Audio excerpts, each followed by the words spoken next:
Welcome to 99.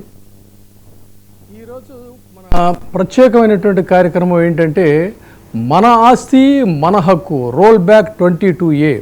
ఈ కార్యక్రమంలో మనతో ఇవాళ స్పెషల్ గెస్ట్స్ మనతో పాటు ఉన్నారు. ఇటు టంకసాల అశోక్ గారు దశాబ్దాల కాలం పాటు జర్నలిజంలో సీనియర్ సంపాదకులుగా ఉన్నటువంటి వ్యక్తి. ఇటువైపు ఉన్నటువంటి వారు కొమ్మినేని శ్రీనివాసరావు గారు దశాబ్దాల కాలం పాటు జర్నలిజంలో ఉన్నటువంటి పరిచయం అవసరం లేనటువంటి ముఖం వారిది. తర్వాత అటు పక్కన హనుమంతరావు గారు దూరదర్శన్లో వేలాది ప్రోగ్రాములు ముఖ్యంగా ప్రధానంగా ఆయన ఎగ్జిక్యూటివ్గా ఉంటూ వార్తా ప్రపంచంలో దూరదర్శన్ వార్తా ప్రపంచంలో చిరపరిచితులు హనుమంతరావు గారు. ఇటు పక్కన ఉన్నటువంటి వ్యక్తి రఘురాములు గారు నమస్తే తెలంగాణ అసోసియేట్ ఎడిటర్గాను పూర్వాశ్రమంలో ఒక మంచి రచయితగా తర్వాత ఫీచర్ రైటర్గా ప్రముఖుల వారు. సో ఈరోజు వీరితో మనం ఈ కార్యక్రమాన్ని డిస్కస్ చేద్దాం. 22A ఒక్కసారిగా ఒక పిడుగుపాటు రాష్ట్ర ప్రజల మీద, ఇటు అంటే ఉభయ రాష్ట్రాల్లోనూ ఈ సమస్య ఉంది. కానీ మనం just confine to Hyderabad, Rangareddy, Medchal, Malkajgiri, Sangareddy ఇంతవరకు కనుక తీసుకుంటే వేల మంది కాదు, వందల మంది కాదు, వేల మంది కాదు, లక్షలాది మంది ప్రజలు వాళ్ళ ఆస్తులు ఒక్కసారిగా ఈ ఆస్తి మీది కాదు అని, ఇది 22Aలో ఉంది అని చెప్పని దానికి ఒక సంకెళ్ళు బిగించేసినటువంటి పరిస్థితుల్లో కొంతమంది తీవ్రమైనటువంటి మానసిక వేదనకి గురవుతున్నారు. కొంతమంది చనిపోయారని చెప్పని తెలుస్తూ ఉంది. ఇంకొక మంది ఏం చేయాలో తెలియక అగమ్య గోచరంలో ఉన్నటువంటి పరిస్థితుల్లో కొంతమంది కబ్జాదారులు వచ్చి వాళ్ళకి లక్షల రూపాయలు, కోట్ల రూపాయలు విలువ చేసేటువంటి భూమిని కారు చౌకగా మాకు అమ్మేయండి అని అంటున్నారని. అంటే మొత్తంగా ఓవరాల్గా చూసుకుంటే ఇంత గందరగోళ పరిస్థితి ఒక వెల్ఫేర్ స్టేట్లో ఎందుకు ఏర్పడింది? ఇంతకాలంగా లేనిది. పోయిన 22A అనేటువంటిది ఈ రోజున ఇంట్రడ్యూస్ చేసింది కాదే, ఇది కొత్త ఏం కాదు. 22A లక్ష్యం మాత్రం మంచిదే, కానీ ప్రస్తుతం దాని యొక్క లక్షణం చూస్తే మాత్రం ఇన్ని అవలక్షణాలతో ఇంత వేధింపులకు ఎందుకుంది, దీని వెనక ఉన్నటువంటి ఉద్దేశం ఏంటి అనేటువంటిది ఇవాళ చూడాలి. ప్రభుత్వ భూములు, assigned lands, ceiling lands, endowment lands, waqf lands, court వివాదాల్లో ఉన్న భూములు, ఇవన్నీ చూస్తే అసలు ప్రైవేట్ ల్యాండ్, తర్వాత అపార్ట్మెంట్స్ 70 సంవత్సరాలుగా, 50 సంవత్సరాలుగా, 30 సంవత్సరాలుగా ఉంటున్నటువంటి వాళ్ళు ఒక తరం నుంచి రెండవ తరం నుంచి మూడవ తరం వారికి బదిలీ చేసేటువంటి ప్రక్రియలో ఆరోగ్యంకో అనారోగ్యంలో వాళ్ళ ఆరోగ్యాన్ని చక్కదిద్దుకోవడానికో, పిల్లల పెళ్ళిళ్ళ కోసమో, చదువుల కోసం, ఇతరత్రా కోసం అమ్ముకుందామంటే నో, ఈ ఆస్తి ఎప్పటివరకు మీదైతే అవ్వచ్చేమో కానీ ఇది 22Aలో ఉందని అంటే ఎవరికి చెప్పుకోవాలి గోడు, ఎవరికి వినిపించుకోవాలి? ఇది మీరు చూస్తున్నారు, మనం రెగ్యులర్గా చేస్తున్నటువంటి కార్యక్రమంలో బాధితులు సైతం 99 టీవీకి దగ్గరకు వచ్చి కెమెరా ముఖతహా కూడా వాళ్ళ బాధలను వెల్లడించుకుంటున్నటువంటి పరిస్థితి. ఈ పరిస్థితుల్లోనే మనం ఇక్కడ జర్నలిస్ట్ ప్రపంచంలో మేధావుల్ని, వాళ్ళ యొక్క ఒపీనియన్స్ని కూడా మనం వాళ్ళు తెలుసుకుందాం అనుకుంటున్నాం. మరి అశోక్ గారు మీరు చెప్పండి, అసలు వెల్ఫేర్ స్టేట్ అంటేనే ప్రజా సంక్షేమం కోసం ప్రభుత్వాలు అనేటువంటిది ఏంటంటే they are custodians, they are not feudal kings or nawabs like Nizams. అటువంటిది ఇన్ని లక్షల మంది ప్రజల్ని ఇబ్బంది పెడుతూ కనీసం పట్టించుకోకుండా ఉండటంలో ఏం చేయాలి, ఎలా చేయాలి, దీని రెమెడీ ఏంటి? ఇప్పుడు ఈ 22A సమస్యకి పరిష్కారం మీరేం చెప్తారు? నిజానికి ఈ రోజున ఇటువంటి చర్చ చేసుకోవాల్సిన పరిస్థితి వచ్చేందంటేనే చాలా విచారకరంగా ఉన్నది. విజయబాబు గారు అన్నట్టు ఇది ఎప్పటి నుంచో ఉన్న చట్టము, దాని ఉద్దేశం కూడా చాలా మంచిది. కానీ ఎప్పుడైనా ఏ మంచి ఉద్దేశాలైనా పాలకుల ఉద్దేశాలు, వాటిని అమలు చేసే విధానాలు సరిగా లేనప్పుడు ఎంత మంచి చట్టాలైనా కూడా అవి భ్రష్టు పట్టిపోతాయి. ప్రజల కోసం చేశాము అనే చట్టాలు అవే ప్రజలకు హాని కలిగిస్తుంటాయి. ఇది ఈ విషయంలోనే కాదు, 22A నిబంధన విషయంలోనే కాదు, మనం అనేక అంశాలు, చట్టాలకు సంబంధించి ఇటువంటి పరిస్థితిని చూస్తూ వస్తున్నాము. అదే ఇప్పుడు మళ్ళా ఒకసారి కనిపిస్తున్నది. నిజానికి దీని అమలు అంటే నిబంధన కంటే కూడా దాని అమలులో జరుగుతున్న లోపాలు ఏమిటి అనేది కళ్ళ ముందుకు వస్తున్నదే. నిజానికి అందులో మిస్టరీ ఏమీ లేదు. స్వయంగా అధికారులకు తెలుసు, వాళ్ళు గుర్తించగలుగుతున్నారు, వాళ్ళు ఆఫ్ ద రికార్డు ఒప్పుకుంటున్నారు కూడా. అట్లనే ప్రజలు కూడా అధికారుల దృష్టికి తీసుకొస్తున్నారు. అయినప్పటికీ కూడా వాటిని సరిదిద్దుకునే అవకాశాలు ఉండి కూడా సరిదిద్దడం లేదు. దాన్ని అదేవిధంగా గజిబిజిగా ఆప్రెసివ్గా మిగిలిస్తున్నారు అధికారంలో ఉన్నవారు. అంటే వారి ఉద్దేశంలోనే, వారి లక్ష్యాలలోనే ఏదో అవాంఛనీయమైన పరిస్థితి ఉన్నది అని అర్థమవుతున్నది. ఎందుకంటే ఈ చట్టం ఇదివరకు ఉన్నప్పుడు, ఇదివరకు ఎంతో కాలం అమలైనప్పుడు లేని సమస్యలు కొత్తగా ఇప్పుడు ఎందుకు ఎదురు కావాలి? నిజానికి ఇదివరకు అమలైనప్పుడు ఈ సమస్యలు లేవు కదా. పోనీ ఆ నిబంధనలు యథాతథంగా ఏమన్నా మారినాయంటే అందులో కాగితం మీద మారింది ఏమీ లేదు కదా. కానీ అటువంటిది ఉన్నట్లుండి ఇంత అయోమయంగా అందరినీ ఇబ్బంది పెట్టే విధంగా అసలు ఏమి చేయాలి అనే గత్యంతరం కూడా ప్రజలకు తెలియని విధంగా ఇట్లా మారింది అని అంటే అమలు చేసే వాళ్ళ ఉద్దేశాలలోనే ఒక తీవ్రమైన ప్రమాదకరమైన తేడాలు వస్తున్నాయని అర్థమవుతున్నది. కనుక దీనికి పరిష్కారం ఏమిటి అంటే చాలా సింపుల్. నిజానికి లేనిదే లేదు. ఇదివరకు ఎట్లా ఇంప్లిమెంట్ అయిందో అదే పద్ధతిలో ఇంప్లిమెంట్ చేయడము. అట్లాగే ప్రజలకు ఏమైనా అనుమానాలు ఉంటే వాటిని నివృత్తి చేయడం అనేది ఎంత మాత్రం అసాధ్యం కాదు, కాకూడదు. కనుక మంచి ఉద్దేశాలు కనుక ఉన్నట్టయితే వాటిని నివృత్తి చేయడానికి కూడా ప్రయత్నించాలి అనేది నాకు స్థూలంగా కనిపిస్తున్న పరిస్థితి. వాస్తవానికి నిజాం పాలనలో 82,000 చదరపు మైళ్ళ విస్తీర్ణం అనేటువంటిది హైదరాబాద్ ఉండేది. అటువంటి హైదరాబాద్ అంటే అప్పుడు కొంత కర్ణాటకలోనూ కొంత మహారాష్ట్రలో వాటిలో కూడా ఉండేది. ఆ తర్వాత ఎప్పుడైతే మనం ఆంధ్రప్రదేశ్లో విలీనమైన తర్వాత దాదాపుగా నిజాం నవాబు భూములన్నీ కూడా మొత్తం ఇంచుమించు టోటల్గా ప్రభుత్వ అధీనంలోకి వచ్చాయి. అంటే చెప్పాలంటే యావత్తు భారతదేశంలోనే ప్రభుత్వ భూములు ఈ మన ప్రభుత్వానికి ఉన్నంత స్థాయిలో ఎక్కడా కూడా ఏ రాష్ట్రానికి లేవు అనేటువంటిది నిర్వివాదాంశం. అయితే దీంట్లో ఇక్కడ గమనించాల్సింది ఏంటంటే అప్పటి పాలనలో సర్ఫ్ ఏ కాస్ భూములు అని ఇలా చాలా రకాలుగా అయినటువంటి భూములు ఉండేయండి. అంటే జాగీరులు, ఇనాములు, సర్ఫ్ ఏ కాసు, వాళ్ళ ల్యాండ్స్ ఇవన్నీ కూడా ఉండేవి. అయితే ఇక్కడ గమనించాల్సింది ఏంటంటే క్రమక్రమంగా హైదరాబాద్ విస్తీర్ణం చెందుతూ వచ్చింది, అర్బనైజేషన్ పెరిగింది.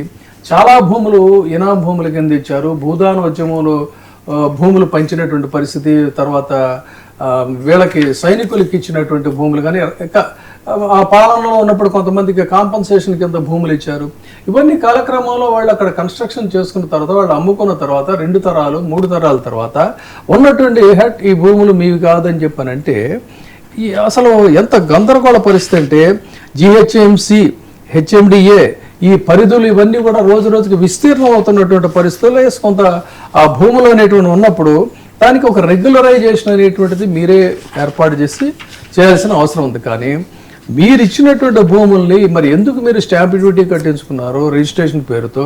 ఎందుకు హౌస్ ట్యాక్స్ వేశారు? ఎందుకు కరెంటు కనెక్షన్ ఇచ్చి డబ్బులు కట్టించుకున్నారు? ఎందుకు నల్లా కనెక్షన్ ఇచ్చినటువంటి పరిస్థితి? ఇన్ని రకాలుగా మీరు ఆ డబ్బులంతా కూడా వసూలు చేస్తున్నారు అంటేనే ప్రభుత్వమే కదా వసూలు చేస్తూ ఉంది. మరి ఏ ప్రాతిపదికన మీరు అవన్నీ వసూలు చేసినప్పుడు మీరు కదా అక్కడ ఏదైనా గందరగోళం జరిగితే బాధ్యత వహించాల్సింది ప్రభుత్వం. దానికి బాధితులుగా ఆ ఓనర్స్ని, ఆ ల్యాండ్ ఓనర్స్ని, హౌస్ ఓనర్స్ని, ప్లాట్ ఓనర్స్ని, వాళ్ళని ఎలా మీరు జవాబుదారీ అని చెప్పని అంటారు? ఇది ఇంతకంటే అన్యాయం ఇంకొకటి ఏమైనా ఉందంటారా? ఎస్, అటవీ భూమి, సాగు భూమి, చెరువులు, కాలువలు, వీటన్నిటికీ కూడా ఖచ్చితమైనటువంటి చరిత్రాత్మకమైనటువంటి ఒక సర్వే అనేటువంటిది మీరు నిర్వహించాలి. మీరు నిర్వహించిన తర్వాత అందులో మిగతావన్నీ కూడా ఒమిట్ చేయాల్సినటువంటి అవసరం ఉంది. అదేమీ లేకుండా, అసలు సర్వే ప్రాపర్గా లేకుండా ఇదంతా కూడా ఈ ఎక్స్టెంట్ ఆఫ్ ల్యాండ్ అంతా కూడా మాదే అని అంటే ఎవరికి చెప్పుకోవాలి? గోడు చెప్పండి కొమ్మినేని గారు. అంటే నిజానికి ఈ యాక్ట్ ఎవరు కూడా మొదట చేసినప్పుడు కానీ 1905 కానీ 1908 కానీ 1935లో కానీ యాక్ట్లో ఈ 22 అనేది 22A అనేది లేదు. 22 ఉంది కానీ 22A అనేది లేదు. 1999లో మొదటిసారిగా 22A అనే దాన్ని చేసి, సో ప్రభుత్వ భూముల్ని రక్షించాలి అనే ఉద్దేశంతో, అలాగే అసైన్ ల్యాండ్స్, వర్క్ ల్యాండ్స్, వీటన్నిటి మీద కంట్రోల్, రక్షణ నిమిత్తం పెట్టారు. అయితే ఆ యాక్ట్ని కోర్టు అస్పష్టంగా ఉంది. ప్రజా విధానానికి వ్యతిరేక పత్రాలన్న పదానికి కోర్టు అస్పష్టంగా ఉందని చెప్పి కొట్టేసింది. తర్వాత 2007లో దీనికి సంబంధించినటువంటి యాక్ట్ 2022A అనే దానికి మరొకసారి ప్రయత్నం జరిగింది. అయితే ఆ తర్వాత ఇక్కడ నాకు అర్థం కాని విషయం ఏంటంటే, ప్రభుత్వాలు గవర్నమెంట్ ల్యాండ్స్ ఇస్తాయి, గవర్నమెంట్ ల్యాండ్స్లో కట్టుకున్న ఇళ్లకి రెగ్యులరైజేషన్ చేస్తాయి. మళ్ళీ తర్వాత ఈ గందరగోళం ఎందుకు వచ్చింది? ఈ గందరగోళం ఇప్పుడు ఉదాహరణకి నేను ఒక పత్రిక పేరు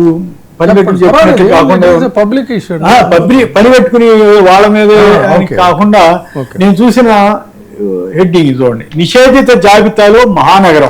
జూమ్ చేయండి. ఇది నిషేధిత జాబితాలో మహానగరం అంటే ఏంటి?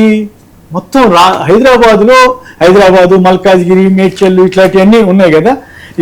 ఒక నిషేధిత జాబితాలో మహానగరం అని పెట్టి దాంట్లో రాసిన వివరాలు చూస్తే భయం వేస్తుంది.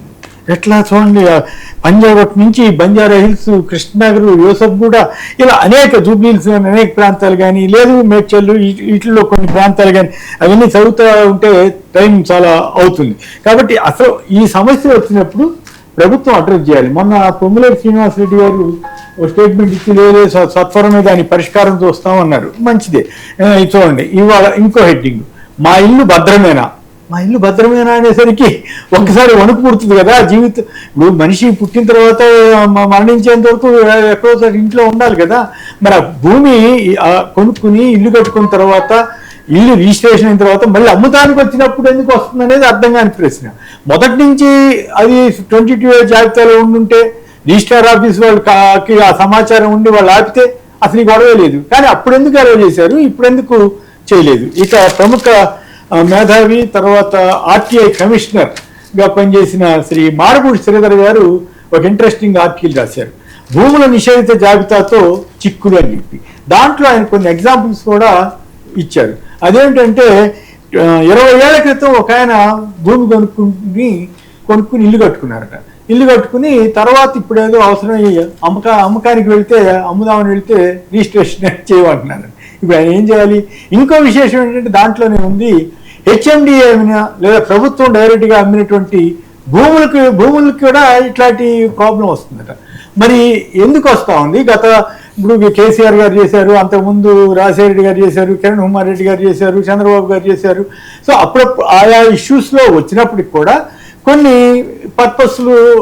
పర్పస్ఫుల్గా ఈ ప్రభుత్వ భూముల్ని రక్షించాలనే ఉద్దేశంతో చేస్తే దాన్ని నేను తప్పు పట్టక్కర్లా, చెరువులు కుంటల్ని రక్షించాలని చేస్తే తప్పు పట్టక్కర్లా.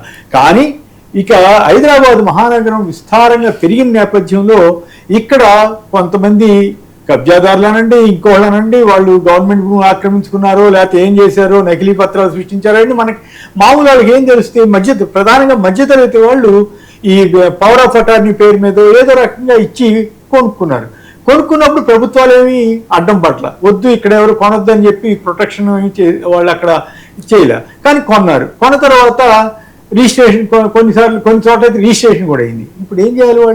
వాళ్ళు తిరిగి 2 సార్లు 3 సార్లు అమ్మిన తర్వాత 4వ వ్యక్తి అమ్మకానికి వెళ్తే, ఉదాహరణకు ఉప్పల్లో అనుకుంటా శ్రీధర్ గారు రాశారు, ఉప్పల్లో అలాంటి సమస్య వచ్చిందంట.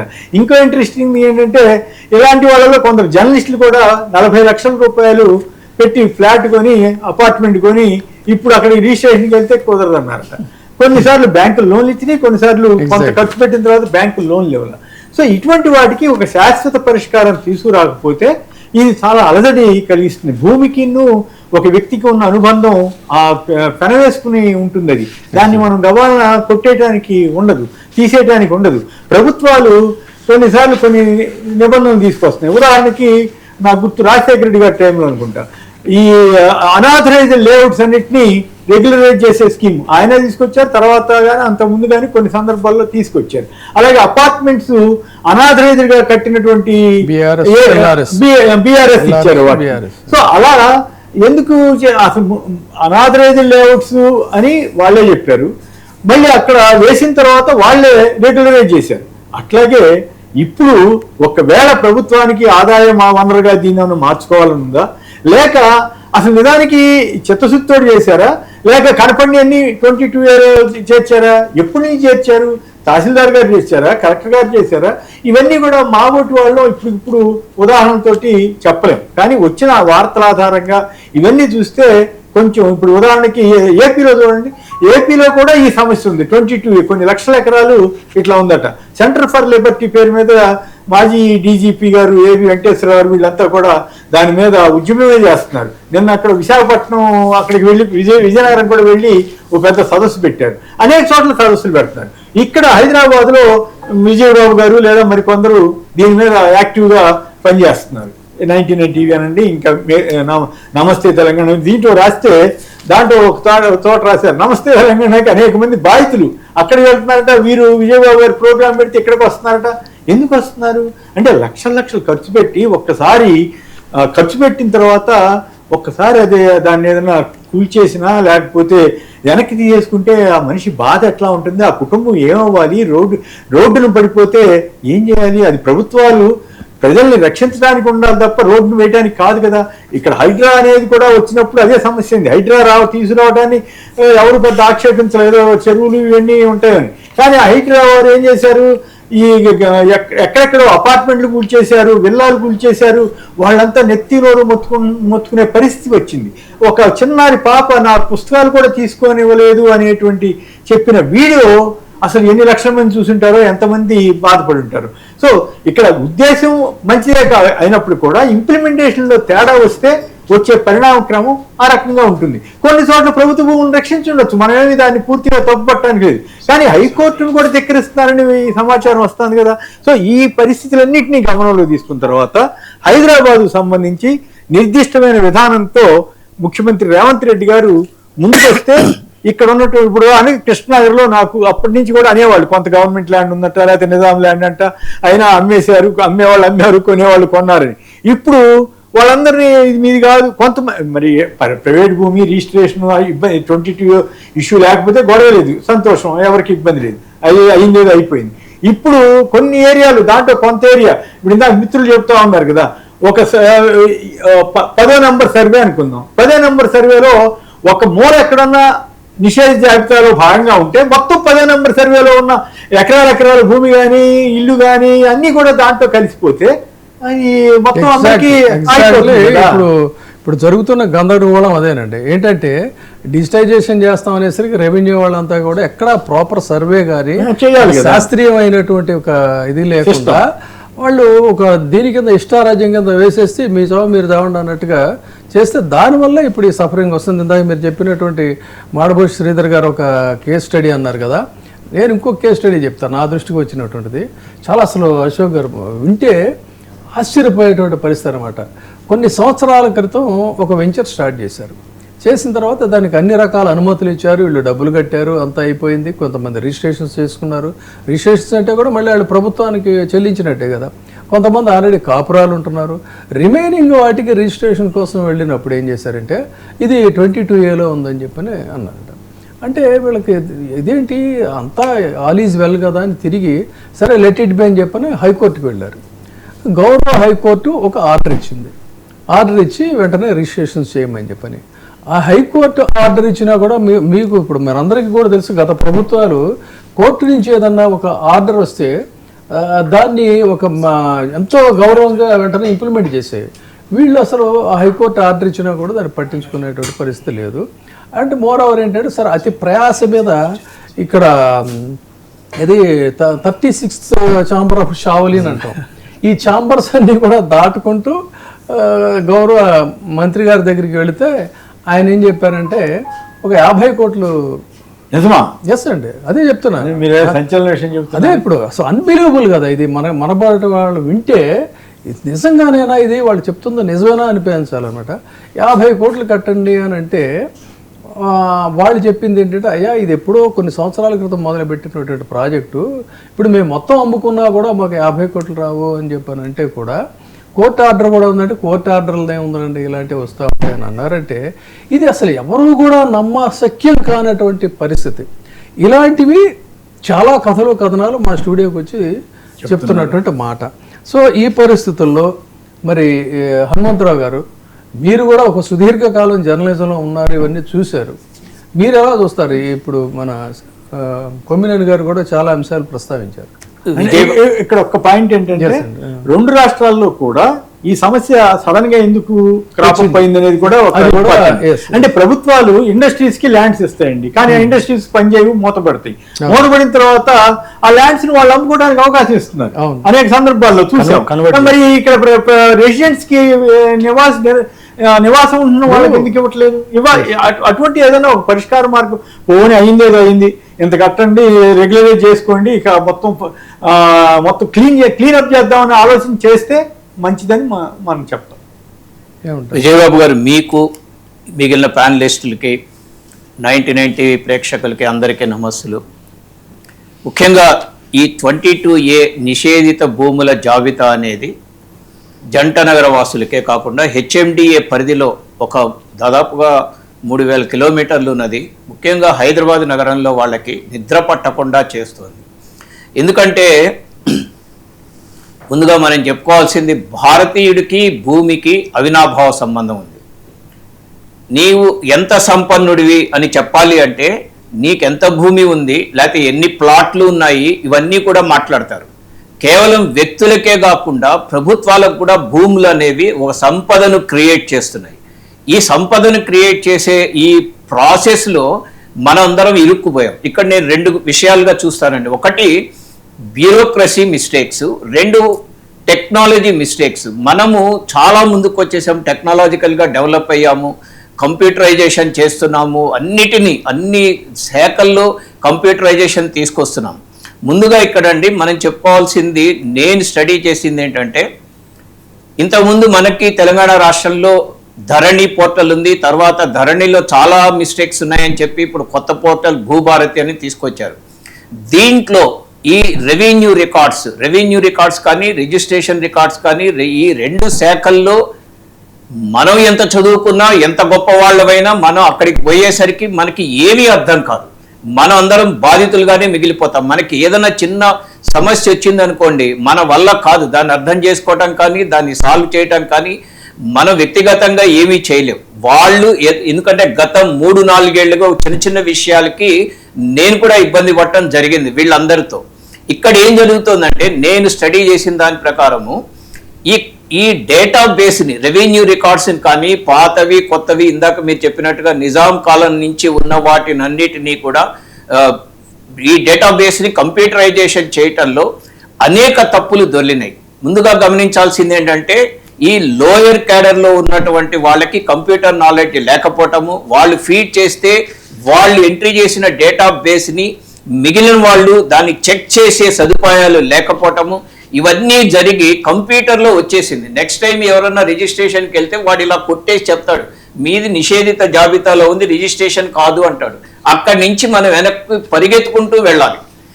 నా బాధ ఏంటంటే, ప్రపంచంలో భారతీయులు కంప్యూటరైజేషన్, ముఖ్యంగా తెలుగు వాళ్ళు చాలా ముందున్నారు. సత్యానాదేళ్ల మావాడని చెప్పుకుంటాం, సుందర్ పిచాయ్ మావాడని చెప్పుకుంటాం, శంతను నారాయణ్ మావాడని చెప్పుకుంటాం. కానీ ప్రభుత్వంలోకి వచ్చేసరికి ఇలాంటి సమస్యల్ని తీర్చేంతగా సాఫ్ట్వేర్ మనం తయారు చేసుకోవటం లేదు, ఆ సాఫ్ట్వేర్ని ఉపయోగించుకోవటం కూడా చేత కావటం లేదు. గతంలో ఏదో ఒక టార్గెట్ పెట్టి రాష్ట్ర ప్రభుత్వం ఎంత డేటాబేస్ ఎంట్రీ చేయాలి అంటే టైం సరిపోక చిన్న కాలేజీల్లో చదువుకునే కంప్యూటర్ సైన్స్ విద్యార్థుల చేత హడావిడిగా వాళ్ళు వేయించారట. మా కొలీగ్ ఒకతను జనగాం దగ్గర ఒక భూమి ఉంది. ఆ భూమి అమ్ముకోవటానికి వాళ్ళు వెళ్తే ఫ్యామిలీ ల్యాండ్ అన్నమాట. ఈ భూమి మీది, పాస్బుక్ అడిగితే భూమి మీది కాదు, బలానా వాడి దగ్గర ఉంది అన్నట్ట. వాడి దగ్గర నుంచి ఆ ఎవరైతే పాస్బుక్ ఉందో ఇష్యూ చేశారో ఆ వ్యక్తి దగ్గరికి వెళ్ళి, బాబు నువ్వు సొంతకం పెడితే మేము అమ్ముకుంటాను రా అంటే, నేను ఎందుకు పెట్టాలి అన్నట్ట. ఇందాక మీరు చెప్పిన విజయబాబు గారు మీరు చెప్పినటువంటి సమస్యలన్నీ ఇక్కడ వస్తున్నాయి. నేను ఎందుకు పెట్టాలి అని అంటే హీ ఎక్స్పెక్ట్ సంథింగ్. అలాగే ఇప్పుడు కూడా వచ్చేసి ఈ నో అబ్జెక్ట్, ఇప్పుడు రిజిస్టర్ ఆఫీస్ వాళ్ళు నో అబ్జెక్షన్ సర్టిఫికేట్ తీసుకురండి అంటారు. ఎంఆర్ఓ దగ్గరికి వెళ్తే ఇది నాకు యాక్సెస్ లేదండి అంటున్నట్ట. ఎంఆర్ఓ ఆ తర్వాత కలెక్టర్ దగ్గరికి వెళ్తే కలెక్టర్ కూడా ఆ తర్వాత కమిషనర్ దాకా వెళ్తే మేమెందుకు చేస్తామండి, మీరు కాదండి, మీరు వెళ్ళి అక్కడ ఎంఆర్ఓ దగ్గరికి వెళ్ళాలి, నా దాకా వచ్చారు ఎందుకు అంటారట. అంటే ఏంటంటే వాళ్ళకి కొంత ఇన్స్ట్రక్షన్స్ ఉన్నాయి, ఎవరు చేయకూడదు. మొన్న నేను ఒక పెన్షన్ ఆఫీస్కి వెళ్ళానండి మా మదర్ ఇష్యూలో. అంటే బ్యూరోక్రసీ ఎలా ఉంది, మారకుండా ఆ ఓల్డ్ మైండ్ సెట్ ఎలా ఉన్నారు అని చెప్పడానికి ఆ పెన్షన్ రాలేదు. ఎప్పుడు వస్తుంది అన్న, వస్తుంది సార్ అన్నాడు. ఎన్నేళ్లు పడుతుంది అన్న. అది కాదయ్యా, ఎక్కడికో వెళ్ళింది కదా, ఇది పైకి అంటున్నావు, ఎవరిని అడిగితే వస్తుంది, ఎవరి దగ్గరికి ఎవరితో మాట్లాడితే వస్తుందో చెప్తే నేను ట్రై చేస్తాను అన్న. వాడు చాలా కూల్గా చెప్పాడండి, రేవంత్ రెడ్డి గారి దగ్గరికి వెళ్ళండి అని. అంటే పరిస్థితి మన బ్యూరోక్రసీలో ఎలా ఉందంటే, పైకి వెళ్ళిన కొద్దీ అధికారం నా చేతుల్లో ఉండాలి, నేను చెప్పినట్టే వినాలి. అంటే ఒక ప్రైవేటైజేషన్ కానీ ఒక మానిటరింగ్ బాడీ, ఇందాక మీరు చెప్పారు మానిటరింగ్ బాడీ అని గవర్నమెంట్, ఆ మానిటరింగ్ బాడీ అనేది ఊరికే మాటల్లో కనపడుతుంది కానీ చేతల్లో కనపడకుండా అన్నీ నేనే చేయాలి, అన్నీ నా చేతుల్లో ఉండాలి, ప్రతివాడు నా దగ్గరికి రావాలి అంటే ఆ యాటిట్యూడ్ ఉన్నంత కాలము ఇదిగో ఈ సమస్యలన్నీ వచ్చేస్తాయి. కాబట్టి ఒకటి మైండ్ సెట్ మారాలి, రెండు టెక్నాలజీలో మనము మంచి సాఫ్ట్వేర్ ఉన్న వాళ్ళని తీసుకొచ్చి వాళ్ళ చేత కరెక్షన్ చేయిస్తే ఈ 22A నుంచి మనం బయటపడతాము. ప్రజలందరూ కూడా ఇందాక చాలా మంది చెప్పినట్లుగా తప్పు జరిగితే నిజంగా దీన్ని బాగు చేయొచ్చండి. కంప్యూటర్లో కూడా మనం ఇచ్చిన సాఫ్ట్వేరే మనిషి ఉపయోగిస్తేనే ఆ కంప్యూటర్ పనిచేస్తుంది. మనిషి ఇప్పుడు కొత్త తరంలో ప్రాంప్ట్ అంటున్నాం, ఆ ప్రాంప్ట్స్ సరిగ్గా ఇస్తే దాని ఆన్సర్ ఇస్తుంది. మనం తయారు చేసిన సాఫ్ట్వేర్ని, మనం ఎక్కించిన డేటాబేస్ని మనము కరెక్ట్ చేసుకోవాలి అంటే ఒక క్వాలిఫైడ్ పీపుల్, సాఫ్ట్వేర్ కంప్యూటర్ సైన్స్లో క్వాలిఫైడ్ పీపుల్ తీసుకొచ్చి బ్యూరోక్రసీని పక్కన పెట్టి వీళ్ళందరి చేత గనక మనం కరెక్ట్ చేయించగలిగితే, అంటే ఎప్పుడో 25 ఏళ్ల క్రితం నిషేధంలో లేనివన్నీ ఇప్పుడు వచ్చి అమ్ముకోవటానికో లేకపోతే పిల్లల పెళ్లికో చదువుకో విదేశాలు వెళ్ళటానికో ఆస్తి ఉంటుంది అని మనందరికీ కూడా ఇక్కడ ఉన్న వాళ్ళకి ప్లాట్లు ఉండొచ్చు, ఇళ్ళు ఉండొచ్చు, వీటిని మనం వాడుకోవటానికి ఇప్పుడు వెళితే ముఖ్యంగా ప్రభుత్వం ఏం చేస్తుందంటే అందరినీ భయకంపితుల్ని చేస్తుంది. ఈ భయంలో నుంచి బయటపడాలి అంటే ఒక మంచి సంకల్ప బలం ప్రభుత్వానికి ఉండాలి. సంకల్ప బలం ఉంటే ఆ సాఫ్ట్వేర్ని కరెక్ట్ చేయటంలో పెద్ద ఇబ్బందే లేదండి. అది లేనంత కాలము ప్రజలు ఇబ్బంది పడుతూనే ఉంటారు. చాలా కాలం క్రితము నేను దూరదర్శన్లో ఉన్నప్పుడు ఒక స్వాతంత్ర సమర యోధుడిని ఇంటర్వ్యూ చేశాను. 25 ఏళ్ళు పైన అయి ఉంటుంది, ఆ 90s 98, 99. ఆయన ఒకటే చెప్పాడు, ప్రభుత్వం దగ్గరికి గనక నువ్వు ఏ పనికైనా వెళితే వాళ్ళు నిన్ను బాధేస్తారు. అందుకని ఫ్రీడమ్ ఫైటర్ చెప్పిన మాట అండి, 98, 99 ఆ టైంలో. అందుకని వీలైనంత వరకు ప్రజల యొక్క పనులు, ఈ సమస్యలు ఇవన్నీ కూడా ప్రభుత్వం చేతుల్లో లేకుండా చేయాలి, అప్పుడే ప్రజాపాలన అనేది సవ్యంగా సాగుతుంది అని చెప్పారు. వండర్ఫుల్ అండి. ఇప్పుడు రఘురాములు గారు, మన హనుమంతరావు గారు చెప్పింది ఏంటంటే పొరపాటు జరిగితే మనం దాన్ని సరిదిద్దొచ్చు, but with malafide intention, legal టెర్మినాలజీలో అంటే ఉద్దేశపూర్వకంగా చేసి తర్వాత ఇందాక కొమినేని గారు చెప్పినట్టు అశోక్ గారు ఇందాక అన్నారు, ఏది బిహైండ్ సమ్ ఎజెండా కనుక ఉంటే అప్పుడు అసలు ప్రభుత్వం దీన్ని చూసి చూడనట్టు చెవికి ఎక్కనట్టుగాను ప్రవర్తిస్తూ ఉంటుంది. తర్వాత పెద్ద కన్ఫ్యూజన్ ఏంటంటే ఇక్కడ ఒక క్లారిఫికేషన్ ఇవ్వాల్సింది ఇందాక వారు కూడా స్పృశించారు. అసలు ఈ 22A అనేది ఇప్పుడు కొత్త కాదండి. ఇప్పుడు ఎందుకు మీరు కొత్తగా చెప్తున్నారు, బ్రిటిషర్స్ కాలం నుంచి ఉంది అని చెప్తున్నారు. No, that is not right అండి. వాళ్ళు ఏంటంటే కన్ఫ్యూజ్ చేస్తున్నారు. బ్రిటిషర్స్ 22A అనేటువంటిది 1905లోనే ప్రవేశపెట్టారని కొంతమంది చెప్తారు, 1935లో అని చెప్పని కొంతమంది చెప్తారు. కానీ రిజిస్ట్రేషన్ యాక్ట్ 1908 అనేటువంటిది సెక్షన్ 22 అది మాత్రమే, అంతే తప్ప ఇది కాదు. ఇది దీనికి సంబంధించి 1935లో కూడా 22A అనేటువంటి రూపంలో లేదు. వాళ్ళు ఏంటంటే 1908లో చట్టం, 1935 భూ రికార్డులు, వాటి రెగ్యులరేషన్ అనేది ఫస్ట్ బ్రిటిషర్స్ స్టార్ట్ చేశారు దాన్ని, విత్ వాళ్ళకంటూ దీని మీద ఒక అవగాహన ఉండాలనేటువంటి ఉద్దేశంతో.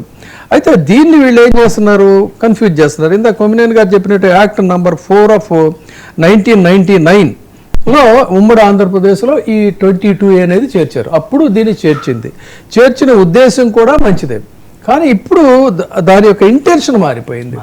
ఆ ఇంటెన్షన్ మారిపోయినటువంటి పరిస్థితుల్లోనే ఇది వస్తున్నాయి. బట్ వేరేజ్ ఇక్కడ గమనించాల్సింది ఏంటంటే, రీసెంట్గా దీని మీద ప్రజా వ్యతిరేక పత్రాలు అనేటువంటి పదజాలం చాలా అస్పష్టంగా ఉంది అని చెప్పని న్యాయస్థానాలు కూడా దీన్ని రద్దు చేశాయి.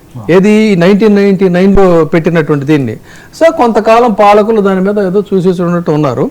మళ్ళీ దీనికి ఇప్పుడు పదును పెట్టారు. యాక్ట్ నంబర్ 2007లో మళ్ళీ కొత్త 22A తీసుకొచ్చారు. ఆ పాత 22A ప్లేస్లో కొత్త 22A తీసుకొచ్చి జూన్ 20, 2007 నుంచి దీన్ని అమల్లోకి తీసుకొచ్చారు. అప్పుడు కూడా పెద్ద ప్రాబ్లమ్స్ లేవు.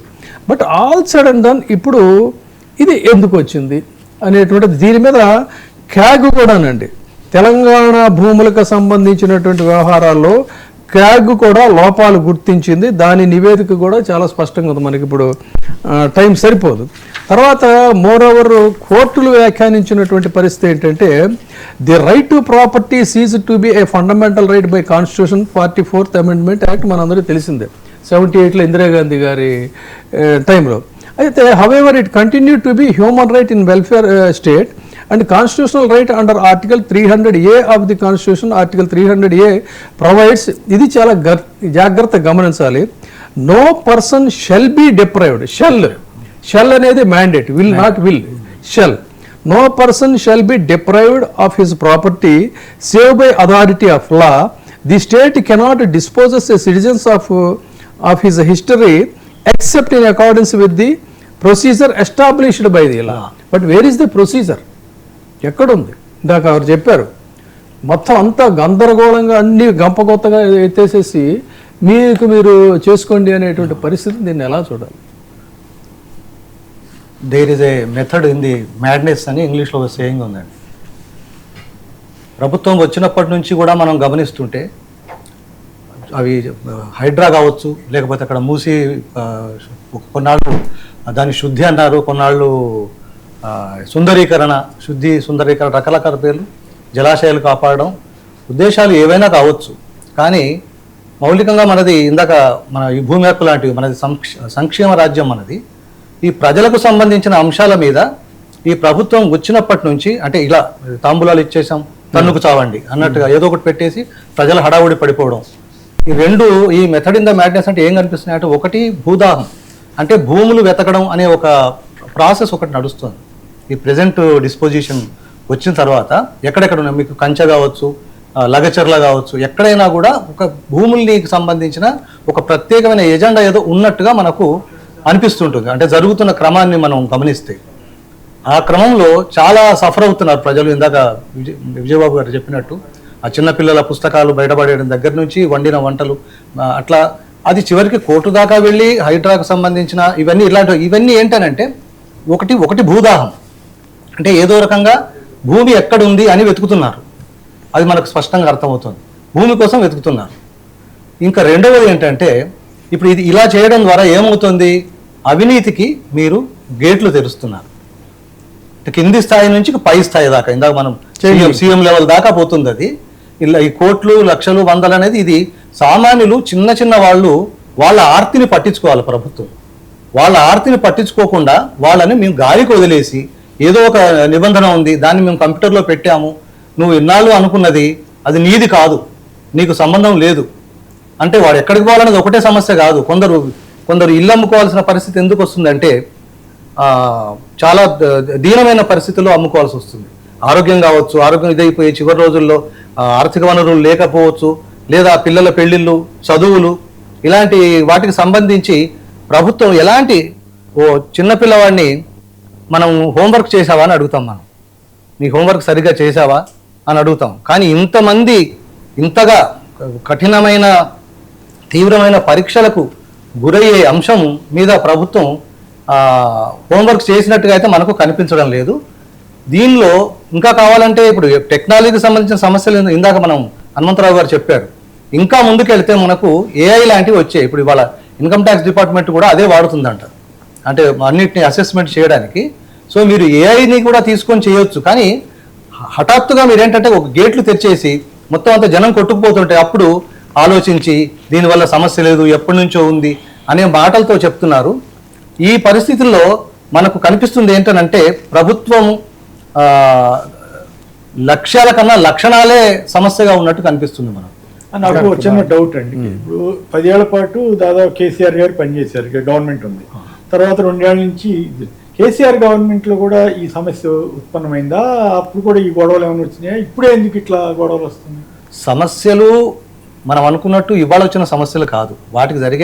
వాటి పరిష్కార ప్రయత్నాలు అన్ని స్థాయిల్లో జరిగాయి, అన్ని ప్రభుత్వాల్లో జరిగాయి. అంటే ఈ మనం చెప్తున్న 100 సంవత్సరాలు 125 సంవత్సరాల్లోనూ చాలాసార్లు మనం ఈ సమస్యను అంటే ప్రభుత్వ భూమి లేకపోతే వక్ఫ్ భూమి ఇంకొకటి ఏదో దాన్ని రక్షించాల్సిన పద్ధతి అయితే అవసరమే, దాని గురించి ఎవ్వరూ కాదనరు. కానీ అలా మీరు చేస్తున్నప్పుడు ప్రజలు సమస్యల పాలు కాకుండా running from pillar to post అన్నట్టుగా ఇటు అటు వాళ్ళని హెల్టర్ స్కెల్టర్ చేసేసి వాళ్ళ ఆగమాగం చేసేసే పరిస్థితుల్లో మాత్రం దాన్ని ఇంప్లిమెంట్ చేయకూడదు. అంటే నా డౌట్ ఏమంటే సడన్ గా ఎంఆర్ఓ గారో లేకపోతే ఇంకెవరో నాకు వీరికి పడదనుకోండి, ఇదంతా గవర్నమెంట్ ల్యాండ్ అని నేను కంప్లైంట్ రాస్తాను, వెంటనే ఆటోమేటిక్ గా ఎంఆర్ఓ గారు లేకపోతే ఇంకా ల్యాండ్ రిలేటెడ్ ఆఫీసర్ 22A చేరుస్తున్నారా? లేదు ఇతరత్ర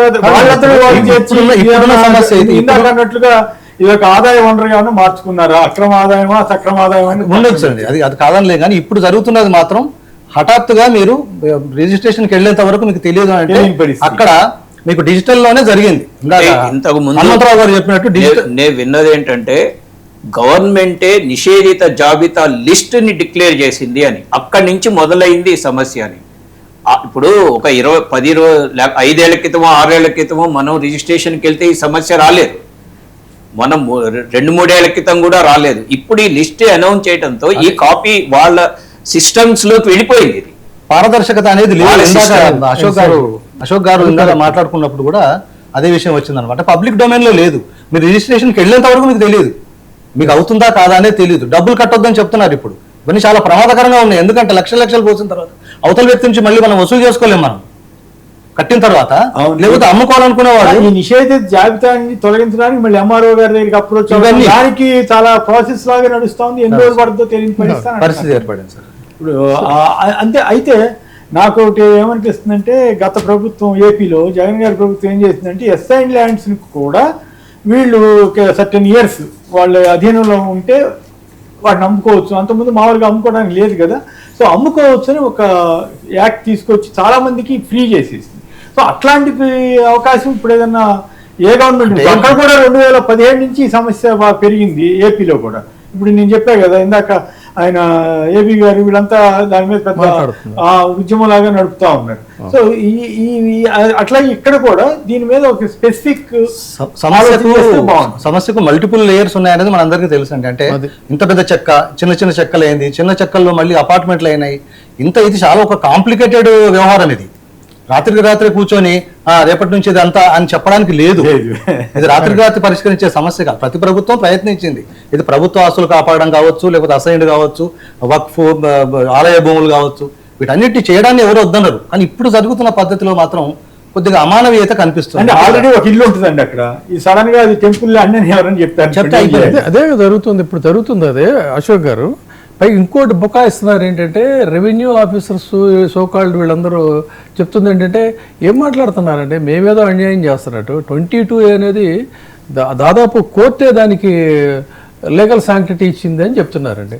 బట్ ఎంత మిస్లీడింగ్ ఇన్ఫర్మేషన్ అంటే, ఆనరబుల్ కోర్టు చెప్పిన దాన్ని కోర్టు ఏం చెప్పిందంటే, కోర్టే కాదు ఇప్పుడు మనం కూడా చెప్తున్నాం, yes 22A we have to honour, but according to the procedure. Court ఏం చెప్పింది ఇక్కడ, 22A మీద చాలా కీలకమైనటువంటి వ్యాఖ్యలు చెప్పిందండి. సెక్షన్ 22A చట్టబద్ధమే, తెలంగాణ హైకోర్టు చెప్తూ, అయితే దాన్ని యథేచ్ఛగా ఇప్పుడు మీరు ఎడాపడా వాడేస్తున్నారు కదా, ఆ విధంగా వాడటానికి వీల్లేదు. ఏ చట్టం కింద లావాదేవీలు నిషేధానికి గురయ్యాయో కలెక్టర్ ముందు స్పెసిఫై చేయాలి. కలెక్టర్ చేయడం లేదు. తర్వాత ప్రభుత్వ భూమి అయితే అది రాష్ట్ర ప్రభుత్వమా కేంద్ర ప్రభుత్వం అనేది కూడా నువ్వు స్పెసిఫై చేయాలి. అది కూడా వాళ్ళు పట్టించుకోవటం లేదు. దేవాదాయ వక్ఫ్ సీలింగ్ భూములకు సంబంధించి రిజిస్టర్ గెజిట్ ఉత్తర్వులకి ఆధారాలు ఉండాలి. ఆ ఆధారాలు చూపించడండి. నేను 22A అనే వేసేసుకున్నాను, నువ్వు రుజువు చేసుకొని చెప్తాడు. రుజువు చేసుకోవాలంటే ఇప్పుడు మనం డిస్కస్ చేస్తున్నాం కదా, ఆ విధంగా రుజువు చేసుకోవాలి. సో అది శక్తి ఉన్నవాడు చేసుకుంటాడు, లేనివాడు లబోదీపం అంటున్నాడు. వాళ్ళు లబోదీపం అంటున్న వాళ్ళు లక్షల్లో ఉన్నారు. Section 22A subsection 1 subsection E కింద ఆస్తుల విషయంలో అధికారిక గెజిట్ నోటిఫికేషన్ అవసరం. ఇందాక అశోక్ గారు చెప్పారు, దానికి ఎక్కడా కూడా అసలు ఆ వెబ్సైట్ అనేది పనిచేయదు, అండర్ కన్స్ట్రక్షన్ అని చెప్పని పర్మనెంట్గా పెట్టేశాడు. No transparency at all. So that means no accountability అనేది తెలుస్తుంది. సో ఇది ఇప్పుడు ఉన్నటువంటి ప్రొసీజర్స్. సో దీన్ని మనం ఎలా చూడాలి చెప్పండి? అంటే కోర్టు డైరెక్షన్స్ని కూడా ఆనర్ చేయకుండా మిస్లీడ్ చేస్తున్నారు. సరే, నేను జస్ట్ 3 పాయింట్లే చెప్తాను. ఒకటి, ప్యానల్ మెంబర్స్ అందరూ చెప్పిన వివరాలను బట్టి అంతకుముందున్న అభిప్రాయమే మళ్ళీ ఇంకా బలపడుతున్నది. ఒకటేమిటంటే, ఇప్పుడు ఒక కత్తి అనేది ఉంటుందండి. ఆ కత్తిని మనము ఏ విధంగా ఉపయోగించాలి అనేది మన ప్రయోజనం మీద, మన ఇంటెన్షన్ మీద, ఈ రెండింటి మీద ఆధారపడి ఉంటుంది. మనం వంట చేయాలనుకునేది మన ప్రయోజనం అయితే మనం కూరగాయలను వస్తాం. మన ప్రయోజనం నేరాలు చేయడంలో ఉన్నట్లయితే మనం దాంతో నేరాలు చేస్తాం. As simple as that. ఇది ఇప్పుడు కొత్తగా 22A విషయం కాదు. ఎప్పుడైనా వ్యవస్థలో జరిగేది ఈ రెండే. పాలకుల ప్రయోజనాలు ఏమిటి, పాలకుల ఇంటెన్షన్ ఏమిటి అనే దాన్ని బట్టే అమలు జరుగుతుంది. ఉన్న చట్టాలను నిర్వచించడం కానీ అది సక్రమంగా నిర్వచించడమా, ప్రజల కోసం, వ్యవస్థ కోసం, లేదా వక్రీకరించి నిర్వచించడమా తమ కోసం అంటే కేవలం పాలకులే కాదు, ఆ సిల్సిలాలో మొత్తం బ్యూరోక్రసీ వస్తుంది. బ్యూరోక్రసీ అనేది మధ్యలో నిమిత్త మాత్రం, దానికి కూడా దాని ప్రయోజనాలు ఉంటాయి. కానీ అది కూడా పనిచేసేది మళ్ళీ ఆ డిజైన్ ప్రకారమే. పాలకులు ఎవరి ప్రయోజనాల కోసం అంటే తమ ప్రయోజనాల కోసం దాన్ని ఏ ఇంటెన్షన్తో ఎట్లా అమలు చేస్తారనేది. నిజానికి పాలకులకు కనుక సరైన ఉద్దేశాలు అంటే ప్రజల మేలు, సమాజం మేలు అనే ఉద్దేశం ఉన్నట్టయితే చట్టాలను, అంతకు ముందున్న చట్టాలను కూడా ఆ విధంగా మార్చవచ్చు, సవరించి ప్రజల కోసం, సమాజం కోసం ఉపయోగించవచ్చు. కానీ అది mal intentions or mala fide intention Vijayababu గారు అన్నట్టు ఉన్నట్టయితే మీరు ఆ ఉన్న మంచి చట్టాలను కూడా వక్రీకరించి నిర్వచించి ఆ విధంగా ఉపయోగిస్తారు. జరుగుతున్నది అదే, ఇదివరకు జరిగింది అదే, ఇప్పుడు జరుగుతున్నది అదే. కనుక ఇప్పుడు కనిపిస్తూనే ఉన్నది. ఇదివరకు కూడా కొన్ని లోపాలు అవి ఉన్నా కూడా ఇటువంటి సంక్షోభం లాంటి పరిస్థితి ఎప్పుడు లేదు. ఇప్పుడు ఎందుకు వచ్చింది? చాలా స్పష్టమే, అది ఇంకా చెప్పనక్కర్లేదు. అయితే ఒకటే ఏమిటి అని అంటే, ఇప్పుడు ఈ సమస్య అనేది వచ్చింది కాబట్టి రెండే ఉన్నాయి. ఒకటి, ప్రజలలో ఉన్న అసంతృప్తి ఏ విధంగానైతే అనేక విషయాలలో ఒక అగ్నిపర్వతం అనండి, భూకంపం అనండి, లేకపోతే జంజీ అనండి, లేదా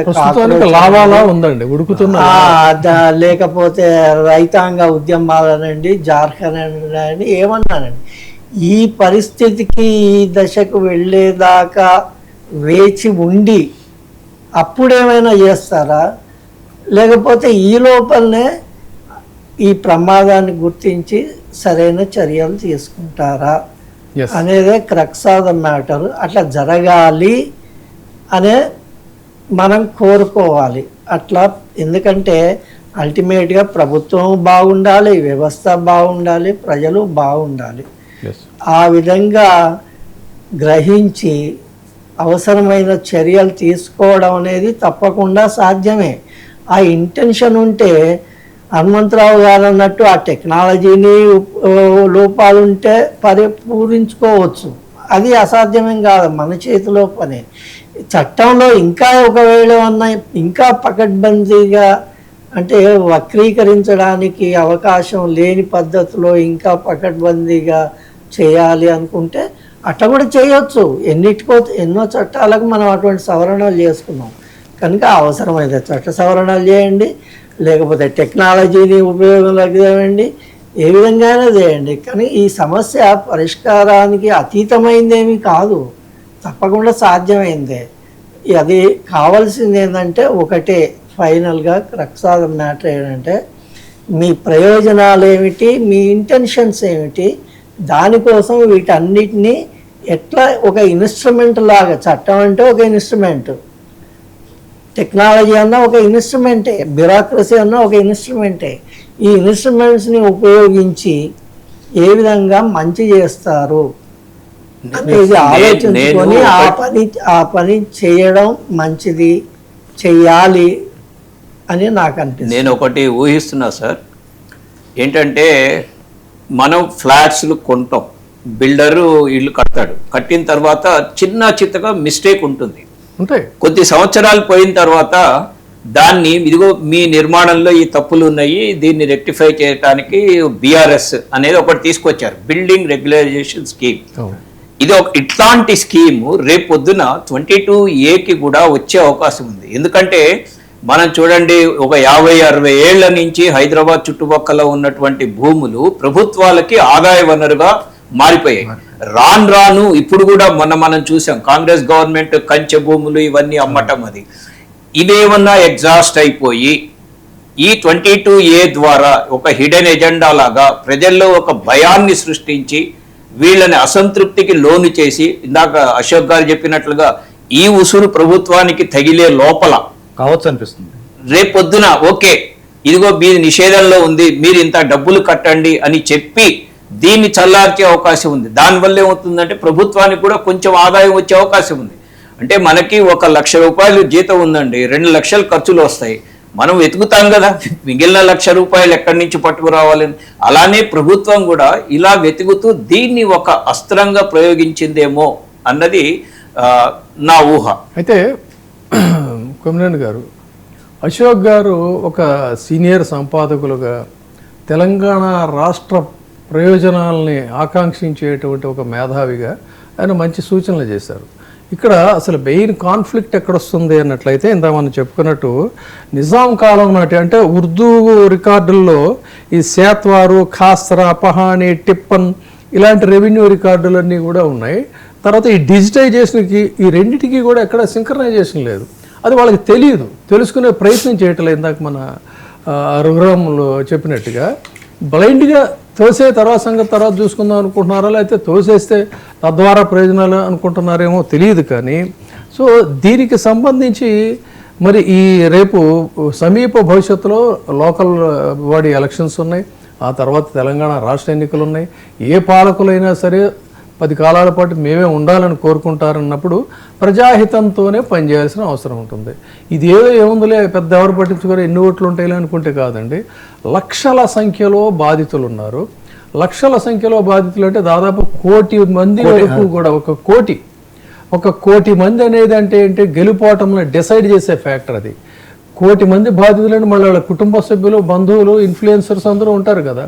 అంటే దీన్ని తక్షణం దీని సీరియస్నెస్ అర్థం చేసుకుని ప్రభుత్వం కనుక జోక్యం చేసుకొని దీన్ని కేవలం ఆదాయ వనరు అనేటువంటి దీన్ని విస్మరించి ప్రజలు ఎంత అసంతృప్తితో ఉన్నారనేది కనుక గమనించకపోయినట్లయితే పరిణామాలు ఎలా ఉంటాయంటారు? ఒక సీనియర్ జర్నలిస్ట్గా ఇటువంటి వాటి మీద జనరల్గా ప్రభుత్వాలు సానుకూలంగానే స్పందించాలి, లేకపోతే ప్రజాస్వామ్యంలో వాళ్ళకి జరిగే నష్టం వేరే చెప్పనక్కర్లేదు.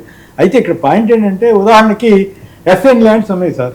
ఎస్ఎన్ ల్యాండ్స్ ని ఎవరికి అమ్మకూడదు అనేది సూత్రం, కానీ వాళ్ళు అమ్మేస్తుంటారు. జీపీ అని అదని ఇదని చేతులు మారిపోతుంది.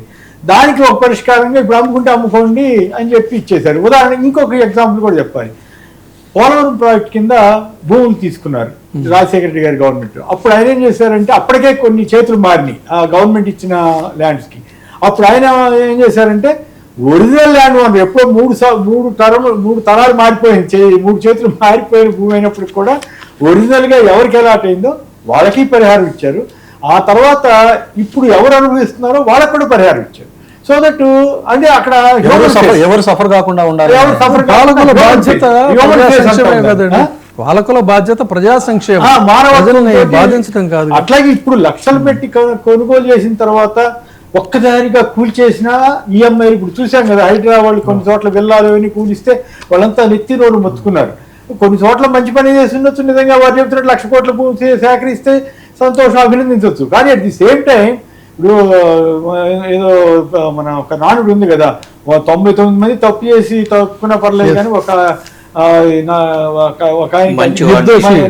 శిక్ష పడకూడదు, అమాయకుడికి నిర్దోషికి శిక్ష పడకూడదని ఉంది కదా. అట్లాగే ఇక్కడ కూడా కొన్ని తప్పులు జరిగినప్పుడు కూడా ఓవరాల్ గా ఇట్లాంటి పెద్ద జనసామాన్యానికి సంబంధించి ప్రత్యేక మధ్యతరగతికి సంబంధించిన ఇష్యూస్ లో ఇటువంటి వాటికి ఒక పరిష్కారం కనుగొనకపోతే ఆ ప్రభుత్వాలు ఏం చేస్తున్నట్టు, ప్రజలకు ఏం ఉపయోగం? ఇప్పుడు ఏపీలో కూడా అదే నడుస్తూ ఉంది కదా, ఇన్ని లక్షల ఎకరాలు ఉందట. పైగా ఇక్కడ పాయింట్ ఏంటంటే, ఎవరి మీద కోపం ఉంటే 22లో పెట్టేస్తున్నారట, రాజకీయంగా కూడా ఇన్ఫ్లుయెన్స్ చేసి పెట్టేస్తున్నారట. అంటే ప్రభుత్వం అని చెప్పేస్తున్నారట. వాటిని ఎత్తి రోడ్డు మొత్తుకుంటే వాళ్ళ చుట్టూ తిరిగి మరి కరప్షన్ కోసమా లేకపోతే నిజంగా ఉంది చేశారా, ఇవన్నీ మనం ఇక్కడ కూర్చుని డిసైడ్ చేయలేము. కానీ సడన్ గా వచ్చి అది ఒక పిడుగులాగా మీద పడితే వాడు బతికేమైపోవాలి. ఇది రాజకీయ కోణంగా చూడకూడదు. వాస్తవానికి ఈ భూ రికార్డులన్నింటినీ చిత్తశుద్ధితోటి వాటిని క్లీనప్ చేయాలంటే ఖచ్చితంగా ఒక సిస్టమేటిక్గా ప్రభుత్వాలు ముందుకు వెళితే తప్ప ఇంకోటి మార్గం లేదు. నువ్వు ఆదాయం తెచ్చుకుంటావా? లేదు. కానీ ఎల్ఆర్ఎస్ బీఆర్ఎస్ ఇచ్చినట్టు దీనికి కూడా ఎట్లాంటివి ఉన్నాయో ఇళ్ళు కట్టేసుకున్న చోట వాళ్ళకి ఏదైనా పరిష్కార మార్గం చూపించి, అదే మీ ఇష్టం, మీరు ఏమైనా చేసుకుని అమ్ముకుంటారా, ఇంకేమైనా చేసుకుంటారా, బట్ మీ రెగ్యులరైజేషన్ చేస్తున్నాం, ఇది ఇక్కడి నుంచి మీ ఇల్లు మీది అని చెప్పే పరిస్థితి వస్తే we have to be happy. Yes అండి. ఇప్పుడు హనుమంతరావు గారు, ఇందాక అశోక్ గారు చెప్పారు, అసలు దేర్ ఇస్ నో ట్రాన్స్పరెన్సీ అనేది, నో అకౌంటబిలిటీ అనేటువంటిది కూడా. నిజానికి మీకు ఆ ట్రాన్స్పరెన్సీ అకౌంటబిలిటీ ఉంటే తక్షణం మీరు ఆ వెబ్సైట్ అండర్ కన్స్ట్రక్షన్ అనేటువంటి దీన్ని తీసేసి వెబ్సైట్ని ముందు పనిచేసేటట్టు చేయాలి.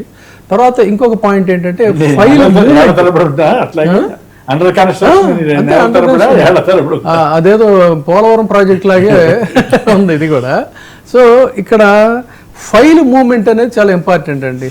ఇందాక చాలా వ్యాలిడ్ పాయింట్ చెప్పారు. అది ఎక్కడికి వెళ్తే నా దగ్గర లేదు అని ఆ బాలు ఎవడికోడు చెప్పేసి చేతులు దులుపుకునే పరిస్థితి వచ్చింది. బట్ వేరాస్ ఫైల్ మూవ్మెంట్ని కూడా మీరు డిస్క్లోజ్ చేయాల్సినటువంటి అవసరం ఉంది. Sub registrar, district registrar, tahsildar, RDO, district collector, commissioner, inspector general of registration, chief commissioner of land administration, revenue department, ministers office, chief ministers office, ఈ స్టేజెస్ లో ఎక్కడ ఉంది, ఫైల్ చేరిన తేదీ ఏంటి, ఆన్లైన్ అడ్మినిస్ట్రేషన్ లక్ష్యం కూడా అదే, ఉద్దేశం ట్రాన్స్పరెన్సీ అంటే అదే కదా ఫైల్ మూవ్మెంట్. సో ఏ తేదీలో చేరింది, ఎన్ని రోజులు పెండింగ్ లో ఉంది, ఎవరు అబ్జెక్ట్ చేశారు, దాన్ని ఏ రికార్డ్ ఆధారంగా చేశారు, దరఖాస్తుదారుడికి నోటీస్ ఇచ్చి, చాలా వ్యాలిడ్ పాయింట్ అండి. ఫస్ట్ అండ్ ఫార్మోస్ట్ నువ్వు ఏదో ఇది టపామని చెప్పేయటం కాదు, నోటీస్ ఇచ్చావా లేదా, వాళ్ళ దగ్గర వ్యక్తిగత విచారణకు అవకాశం ఉందా లేదా, కారణాలతో కూడినటువంటి ఉత్తర్వులు ఇచ్చారా లేదా, అప్పీల్కి మార్గం చెప్పారా లేదా, ఇవేమి లేవు కదా. ఒక ఆటోక్రాటిక్గా మీరు చేసేస్తున్నారు. ఇది జరుగుతుంది. అంటే ఈ రాష్ట్ర ప్రభుత్వంలో మాత్రము ఇలా కంప్యూటరైజేషన్ చేశాము, డిజిటలైజేషన్ చేశాము అన్నీ చెప్పినా కూడా ఎక్కడికక్కడ స్క్రూలు బిగించేశారండి. మీరు చెప్పినట్లుగా ఫైల్ ఎక్కడ ఆగిపోయింది అనేది మనం చూడలేకపోతున్నాం పబ్లిక్కి. కానీ సెంట్రల్ గవర్నమెంట్ కొన్ని డిపార్ట్మెంట్లో ఈ ఆఫీస్ అని ఒకటి ఇంట్రడ్యూస్ చేశారు. ఒక పేపరు ఒక చోట కదిలితే ఆ పేపర్ ఎక్కడ ఉంది ఏంటి అనేది అందరూ చూడగలుగుతారు, అందరికీ తెలుస్తుంది. ఎవరైనా top the person at the helm of affairs కూడా దాన్ని ఓపెన్ చేసి దాన్ని చూడగలుగుతున్నాడు. కానీ రాష్ట్ర ప్రభుత్వంలో అలాంటిది లేదు. నేను ఇందాక మీకు ఉదాహరణ చెప్పాను పెన్షన్ ఆఫీస్ గురించి. ఆ పెన్షన్ ఆఫీస్ లో క్లర్క్ ఏం చేస్తున్నాడు, కంప్యూటర్ని ఇలా తిప్పేశాడు నా వైపు, తిప్పి చూడండి నేను ఇక్కడ ఉన్నది మీది పంపించేశాను అన్నాడు. అందులో ఒక ఎంట్రీ ఉంటుంది, అప్రూవ్డ్ అని ఉంటుంది. దీని తరువాత స్టేజ్ని మనం చూడలేకపోతున్నాం. ఎందుకు చూడలేకపోతున్నాం అంటే రాష్ట్ర ప్రభుత్వాలు వీటిలాంటివి ఎక్కడికక్కడ మా చేతుల్లో అధికారం ఉండాలి, మా చేతుల్లో కంట్రోల్ ఉండాలి అనే భావనలో ఉండటం వల్ల దీన్ని కింద నుంచి పైదాకా మానిటర్ చేసే మెకానిజం కూడా వాళ్ళ దగ్గర ఉండట్లేదు. ఎప్పుడైతే ట్రాన్స్పరెంట్ గా ఈ కంప్యూటరైజేషన్ ని మనం ఉపయోగించుకుంటామో అప్పుడు కూడా పబ్లిక్ ఉపయోగపడుతుంది. మీరు గ్రామ ప్రాంతాల్లో ఉండేవాడికి కూడా స్మార్ట్ ఫోన్ ఉంచుకో, నీ మొబైల్కి ఓటీపీలు వస్తాయి, ఇవన్నీ చెప్పి మనం నేర్పుతున్నాం, వాడికి బలవంతంగా నేర్పుతున్నాం. కానీ వాళ్ళ దగ్గర బ్యూరోక్రసీకి వచ్చేసరికి వాళ్ళు చేయాల్సిన పనిని ట్రాన్స్పరెంట్గా చేయటం లేదు. అది చేసిన రోజున ఈ ప్రాబ్లం రాదు, ప్రతివాడు కూడా చూసుకుంటాడు. ఒక వెబ్సైట్ ఉందండి ఈ రిజిస్ట్రేషన్ డిపార్ట్మెంట్కి, నేను దాన్ని ఓపెన్ చేసి నేను నా ప్రాబ్లం వచ్చినప్పుడు నేను చూశాను, ఈ సబ్ రిజిస్ట్రార్ ఆఫీస్ వాళ్ళది. కానీ అది ఎలా ఉంది అంటే నా సమస్య ఏమిటి అనేది నేనే తెలుసుకోలేకపోయాను. అలా కాకుండా మొత్తం కంప్యూటరైజేషన్ చేసి మానిటర్ ఈ విధంగా పబ్లిక్ డొమైన్లలో అన్నీ పెట్టి ప్రతి వాడికి గనక ఆ నాలెడ్జ్ని ఇవ్వగలిగితే ఈ ట్రాన్స్పరెన్సీ వస్తుంది. ట్రాన్స్పరెన్సీ ఇవ్వటం అనేది ప్రభుత్వాలకు ఇష్టం లేదు కదా, సమస్య అక్కడే వస్తుంది. ట్రాన్స్పరెన్సీ అనేది లేకుండా పరిపాలన అనేటువంటిది సాధ్యమేనా? ప్రజలు విశ్వసిస్తారా? రేపు రాబోయే ఎన్నికల్లో వారు చెప్తున్నారు కదా మళ్ళీ మేమే అధికారం. సో ఇప్పుడు ఈ జరుగుతున్న తంతుని సజావుగా తక్షణం పత్రికా ప్రకటనలు ఇస్తున్నారు. ఏమని? ఒక్క అంగుళం భూమి కూడా మేము తీసుకోలేదని చెప్తున్నారు. బట్ వాస్తవంలో చూస్తే లక్షల మంది బాధితులు ఉన్నారు. సో ఈ రెండింటిని ఎలా చూడాలి? తక్షణం ప్రభుత్వ కర్తవ్యం ఏంటి? ప్రభుత్వ కర్తవ్యం అంటే ఒకటి, ప్రభుత్వ ఉద్దేశాలు అయితే అనుమానాస్పదంగానే కనిపిస్తున్నాయి. ఒకటి, రిలీఫ్ ఇవ్వట్లేదు. మీరు అన్నట్టుగా రిలీఫ్, ప్రజలకి ఎలాంటి రిలీఫ్ మార్గం అంటే ఒక ముందు నోటీస్ ఇచ్చి లేకపోతే కోర్టుకు వెళ్ళి తీసుకోవడము అలాంటిది కూడా ఏం కనిపించట్లేదు. రెండోది ఏంటంటే మనకు అంతిమంగా న్యాయం జరిగేది అని ప్రజలు ఒకవేళ ఇలాంటి సమస్యలు వచ్చినప్పుడు అంతిమంగా న్యాయం జరిగేది న్యాయస్థానాల్లో అని అనుకుంటారు. కానీ ఆ న్యాయస్థానాల నిర్ణయాలని కూడా గౌరవిస్తున్న దాఖలాలు కనిపించట్లేదు మనకు. ముఖ్యంగా ఈ హైడ్రా లాంటి విషయాల్లో లేకపోతే కంచె భూముల విషయంలో కూడా చాలా తీవ్రంగా సుప్రీంకోర్టు స్పందిస్తే కానీ, మొట్టికాయలు వేస్తే కానీ, అంటే ఒక గౌరవము ఏమీ లేదు. ఇంకొకటి, భాష ప్రజల పట్ల అంటే మేము ఇట్లా దాడి చేస్తున్నాం అంటే హిట్లర్ ఫోర్స్ లాగా దాన్ని మేము పంపిస్తే అది కూల్చేస్తుంది అని ఒక వికృతమైన భాష ఒకటి పై స్థానాల నుంచి మనకు వినబడుతుంది. ఇది కొంచెం అభ్యంతరకరంగా ఉంది మనకు. ఎందుకంటే ప్రజలకి కావాల్సింది అట్లా మీరు ఏదో చేయండి, మీరు అన్నట్టుగా 1,00,000 ఎకరాలు కాపాడారు, ప్రభుత్వ భూములు కాపాడండి. కానీ ఎక్కడైనా ఒక మానవీయమైన ఒక ఆర్తి అనేది లేకుండా పరిపాలన సాగితే మాత్రం అది వేరే మార్గంలోకి వెళ్లాల్సిందే అనే ఆలోచన కలుగుతుంది మనం. ఎందుకంటే న్యాయస్థానాల పట్ల గౌరవం లేదు. Ashok garu, concluding remarks very briefly. Concluding remarks అంటే నిజానికి అందరి సూచనలలో వచ్చినాయి. ప్రభుత్వము ఈ పరిస్థితిని సరిదిద్దగలదు, సరిదిద్దదలుచుకుంటే సరిదిద్దే అవకాశాలు ఉన్నాయి. చట్టాన్ని ఒకటి ట్రాన్స్పరెన్సీ తీసుకురావడము, అట్లాగే ఏమైనా అవసరాల మార్పులు ఉంటే ఆ మార్పులు తీసుకురావడము, ఆ సిగ్నల్స్ బ్యూరోక్రసీకి కూడా పంపడము, కోర్టు తీర్పులు ఉంటే వాటిని అమలు చేయడము, అట్లనే ప్రజల ఫిర్యాదులు ఏవైతే ఉన్నాయో అందులో న్యాయబద్ధమైనవి అనేకం ఉన్నాయి, వాళ్ళకు అనేక సందేహాలు ఉన్నాయి, అనేక సందేహాలు ఉన్నాయి.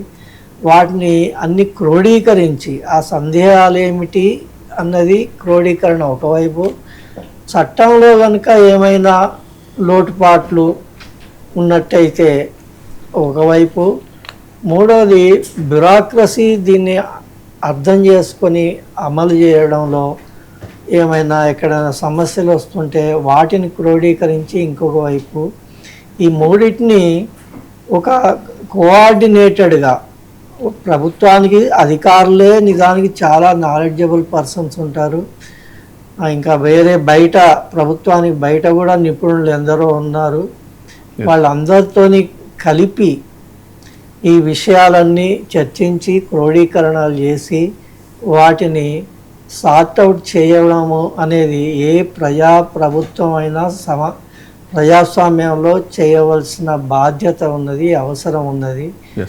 కనుక ఇదంతా శాంతియుతంగా పరిష్కారం కావాలి, ప్రజారంజకంగా పరిష్కారం కావాలి అని అంటే ఆ విధంగా బాధ్యత తీసుకొని చేయవలసిన బాధ్యత ప్రభుత్వం మీద ఉన్నది.